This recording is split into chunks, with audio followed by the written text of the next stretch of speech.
Hari Om. Let's start with the prayer. Om Samasta Jana Kalyani Niratam Karunamayam Namami Chinmayam Devam Sadgurum Brahma Vidwaram Vasudeva Sutam Devam Kamsa Chanura Mardanam Devaki Paramanandam Krishnam Vande Jagadgurum Tvameva Mata Cha Pita Tvameva Tvameva Bandhusya Sakha Tvameva Tvameva Vidya Dravidam Tvameva Tvameva Sarvam Amadeva Deva Tvameva Sarvam Rudeva Deva. Hari Om. We are looking at the Jiivanmukta, or who is Jiivanmukta, and in that reference we are taking the sloka 426 of the Vivekasudamani, which almost we are through. We'll chant again. Brahmakarataya sadastitaya nirmukta bahyarthadhihi anya vedita bhogya bhoga kalano idrasuvat balavat swapna lokita lokavat jagadidam pasyan pachit labdadhihi aste kaschit ananta punya palabhug dhanyaha samanyo bhuvihi. So we are analyzing third line. Swapna lokita lokavat jagadidam pasyan. So idam jagat. So the one kwaschit labdati hi pasyan. Swapna lokita lokavata pasyan. So nidra shubhatu. Just like when I am in the deep sleep state or in the sleep state, one looks at the world as the dream world, and when I realize that its dream is only a mithya and I will not have, is not really real, only apparently real, therefore I will not have any either attachments or detachments. Raga dveshas will not be there, fear will not be there, because the dream tiger, once I know that it's not real tiger, nobody will be afraid of the dream. Just like a child standing in front of three mirrors. One is a regular mirror and the concave mirror and the convex mirror, and in front of regular mirror he sees himself, but in front of the concave and the convex mirrors either he sees small or a very big, very fat or very thin. All that is only because of the reflecting medium there, but nothing to do with the original. Original is as it is unchanging, and if you stand in front of a regular mirror, you see yourself as it is. So regular mirror is realizing through Vedanta Shravana Manana Nididhyasana what's your true nature. Once I understand I am the real one, and all other distortions is due to the medium of reflection, and the medium of reflection is because of the way the medium is. So depending upon the medium is nothing but the subtle body and the gross bodies. And looking from that point, as long as the body is there, as long as the body, mind, intellect are there, and they are there due to, we said, due to the previous karmas, and the life will continue even for a Jiivanmukta in that, and the problems of the body, mind, intellect will still remain as they are, depending upon the nature of the body, mind, intellect. So depending upon the how the body has been brought up since the childhood, so the particular body used to some kind of food and some kind of environment, some kind of the dress and all that, it is essentially training, or it is used to that habitual living, because that's how conducive for the body, mind, intellect. It's taking only if it is a hot food or a not hot food or a sweet food or whatever food that has been trained to, and it wants that kind of food, that's the body requirements, but he accepts whatever comes and says, this is all you are fed today, you have to settle with it. If you don't have food, and that's also your glory also. So if you read Ishvara Darshanam by Swami Tapovan Maharaj, Tapovan Maharaj is the teacher of Swami Chinmayananda, and his wanderings in Himalayas, he was traveling in the Himalayas in those times, and that was in 1920s, 30s.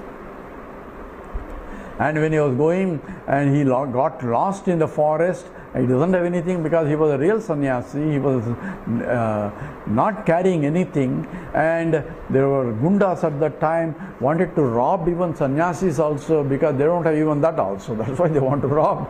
And they came to this Swami to rob and realized that he is a real sannyasi because he doesn't have anything, and he has been starving also for the whole day, and that the gundas themselves feed him food and take him so that he doesn't get lost again, and take him out of the forest and show him the path. So Lord himself comes in varieties of names and forms to take care of his disciple, and that's is essentially part of recognition. In another instance, and remember, he gives a story where he was completely starving and he saw a lot of other people. They are themselves enjoying without even bothering about him, and thinking that this Swami is a higher, this one we should not feed him, and all kind of wrong notions about whatever they have. And ultimately one person sees and comes and says he cooks for Swami and feeds the Swami before he eats. So Lord himself provides an opportunity for others to serve. That's called bhiksha. So bhiksha is given to the sages. You invite the Mahatmas to your house and feed him, and that's a part of grahastha dharma. So when you feed him, your vasanas get reduced, because the very fact that you are inviting a Mahatma, and in the process you learn satsangatve nissangatvam, nissangatve nirmohatvam, nirmohatve nischalatatvam, nischalatatve jivanmukta. Because you have value for him, and that's why you have invited. Value for what? Value for his renunciation, and therefore you have value for renunciation, not for a particular person. That means in mentally you have developing an attitude of renunciation only, and that's why a grihastha is a part of the duties to invite a sannyasi for a bhiksha. From the sannyasi point, it is a bhiksha. Bhiksha means whatever is given to be accepted as that, and has to say, no, I don't like it, I want, please cook something for me this way, that way. He won't demand it. Unless he's so close disciple that even the demand is considered as a blessing by the disciples, then it's a different story. So therefore one has to be careful. Even if the Mahatmas demand, hey, you cook only this, don't cook that, it's only because of giving an opportunity, because they want to serve, and out of love they want to serve, and by doing that they are expressing their love also, and disciple will remember that, and remembering of that itself is a purification, and that way it is also, you see. So one has to be careful. So don't say renunciation is when whoever is wearing a kashaya vastram, you assume that is renounced. There is a statement, a joke maybe, an attitude of a South Indian versus a North Indian. When we see a sannyasi, it says from the North Indian point, they call him Maharaj. Maharaj means whoever is taken as the sage, unless he proves himself otherwise. Therefore, as soon as he says he's called Maharaj. And whereas in South India, if you see a sannyasi, they consider he must be a crook unless he proves himself otherwise. So it's an attitude here, because South Indians are more intellectually analyzing the discrimination wise, whereas bhakti is predominant in the north. Anyway, that's all outside the topic here. Swapna lokita lokavat jagadidam pasyan kvachit labdadhihi. So whatever that comes, he looks at the world itself as the unreal, as to be played upon, because as long as the body, mind, intellect is there, it has to be. So our clear understanding is, it's not like a dream, it's like a dream only in the sense that as long as the dream body, dream mind and dream intellect is there, even the dream will be recognizing the plurality. But only problem is, with the dream body, dream mind and dream intellect, one cannot recognize that it is a dream and not real, because for that you need a discriminative intellect. If you have a discriminative intellect, you won't be dreaming it. Therefore, for a dream, it is closed out. That's why there is no will to act in the dream. You don't perform a sin in a dream. You don't perform also a punyam also. whatever is suppressions and oppressions will get exhausting mechanism only, like any other, the animals and all that in the world, where they exhaust vasanas only, they have no will. So a cow doesn't get a punyam, nor a tiger doesn't get a papam by killing or not killing, because that's their nature. It is propelled by their nature, which the Lord himself is taking care. Whereas the man will have a problem because he knows by experience what is right and what is wrong. That's education. By process of experience he learns hurting is bad because he doesn't want to be hurt. That means hurting is bad. That means he knows hurting is bad. Therefore he cannot hurt anything deliberately for his selfish needs. So don't say that he has not learned. He learns by experience itself. That is why that he is a human being. Intellect is given and buddhi is there. So ahara nidra bhaya maitunancha samanya metat pashu vignaranam. Ahara, nidra, maitunam, everything, bhayam, everything are common for pashu and also for a human being. So what is the difference? Difference is only buddhi gitesha adhiko vishesha buddhya vihina pasu visamana. Buddhi, intellect is important. And what is intellect? It discriminates what is right and what is wrong. That's what intellect is. It's called nischayatmikam buddhi. By experience, it knows what is right and what is wrong. Even a thief knows what is stealing is bad. Even because he knows that stealing is bad only because he doesn't want his stolen property to be stolen by anybody else. He cannot go to court and say, he stole my property. How did you get that property? I stole from somebody else. He cannot say that. So he goes only, he takes the coat in his hand and eliminates the fellow who tries to steal his property because he doesn't have any other alternative. That means he knows that stealing is bad. Even a notorious liar knows that lying is bad because he doesn't want anybody to lie to him. He wants everybody to tell him the truth. That means a value is there for others to follow, but he doesn't follow.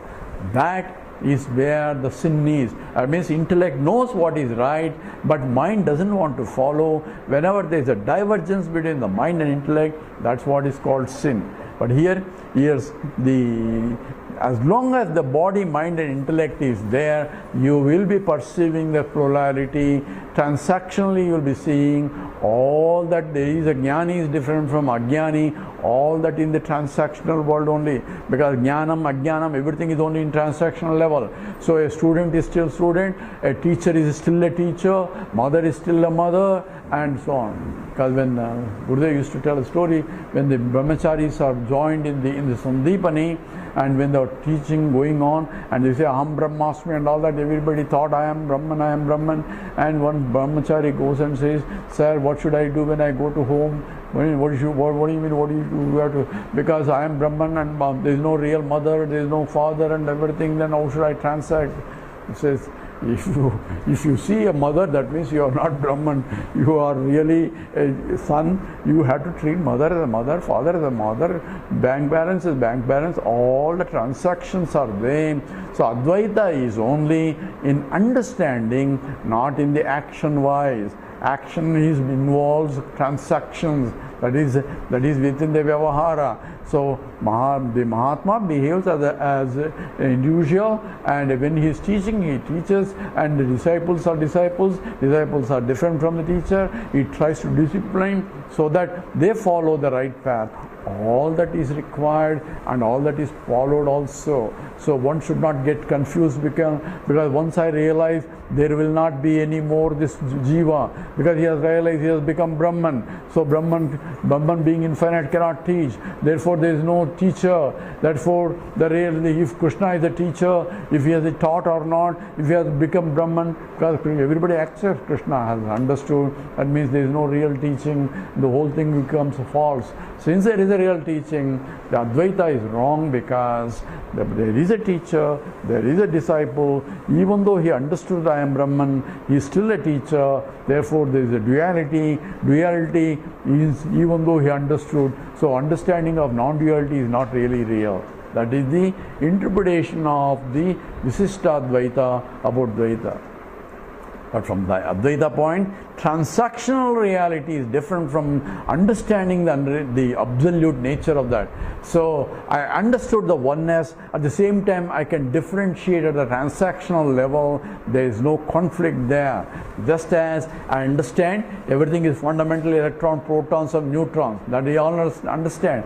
Yet we differentiate a garbage and the food, and every food is different, and all that differences in spite of oneness that pervades all that. Fundamentally they are all same, but transactionally they are different.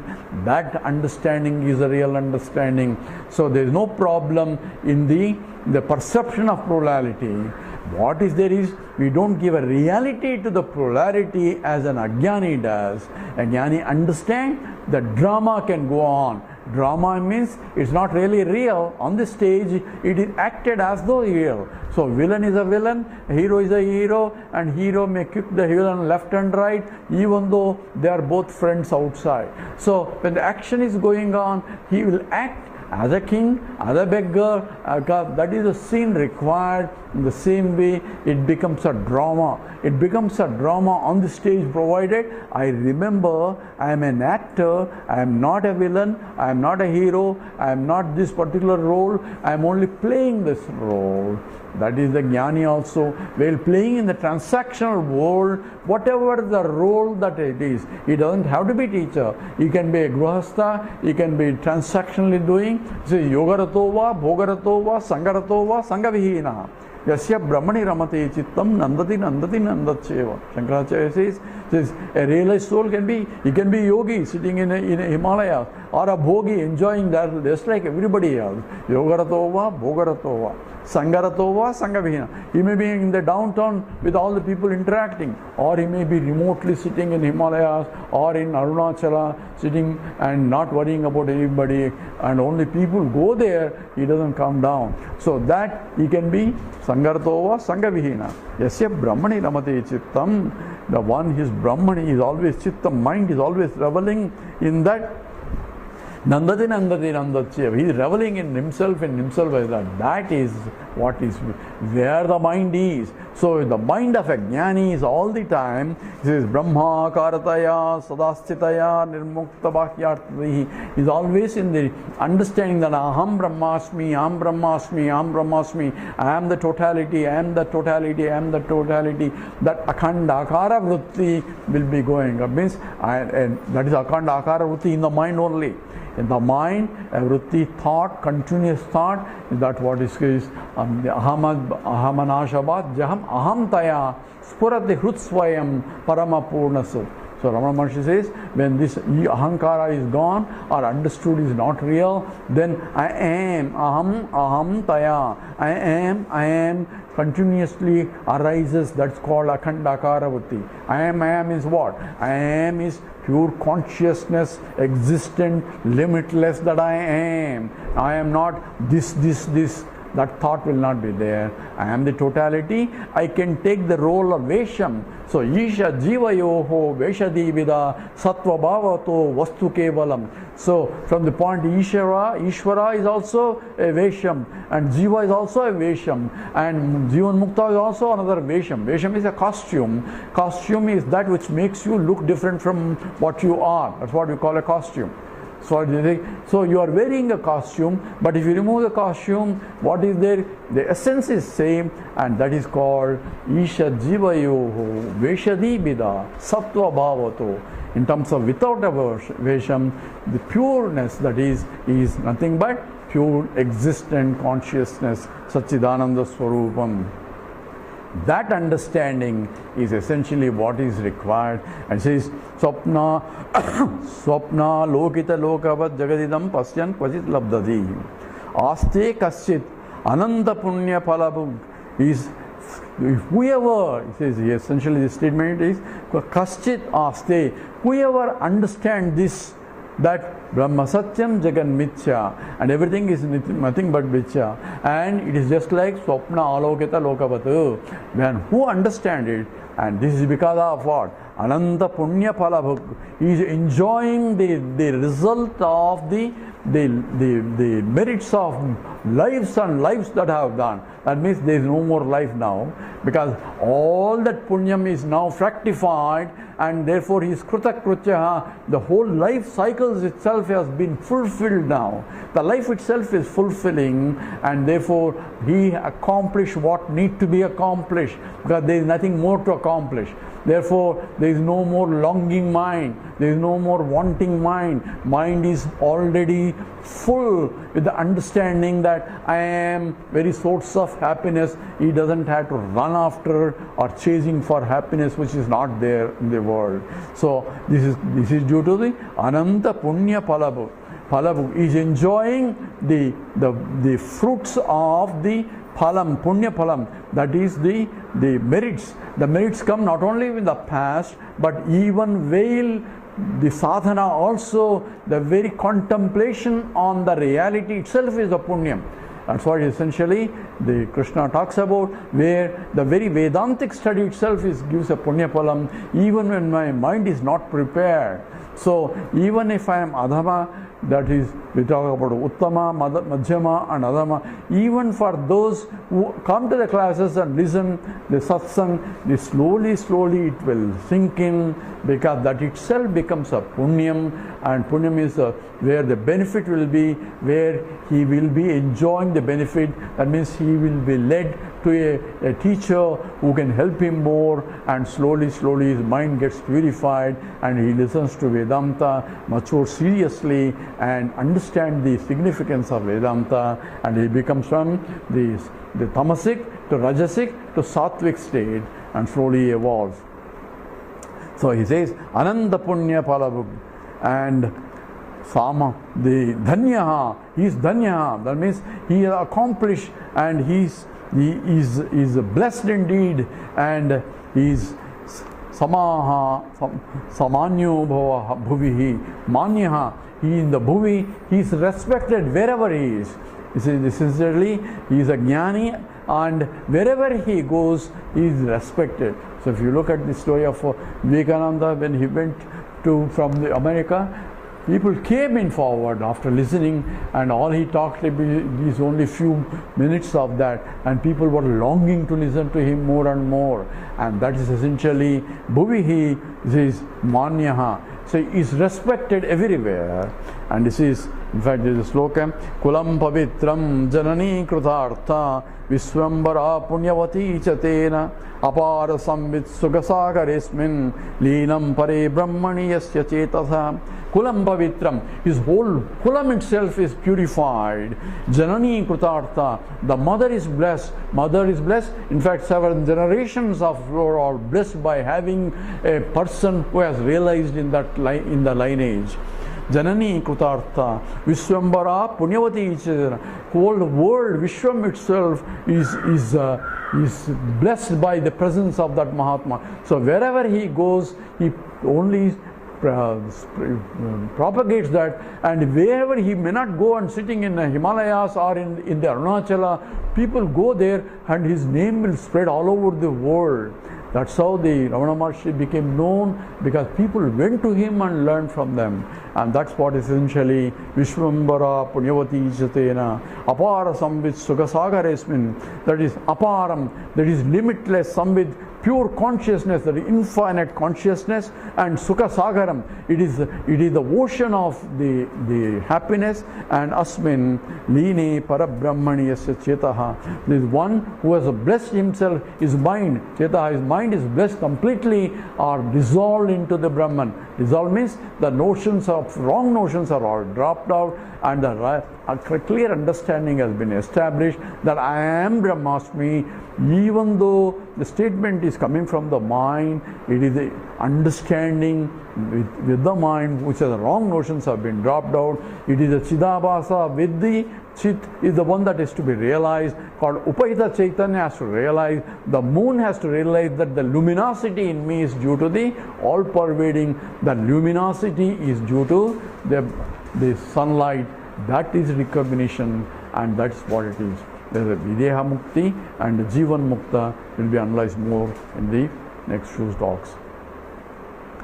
Om Purnamada पूर्णमिदं पूर्णात् पूर्णमुदच्यते पूर्णस्य पूर्णमादाय पूर्णमेवावशिष्यते ॐ शान्ति शान्ति शान्तिः हरिः ॐ श्रीगुरुभ्यो नमः हरिः ॐ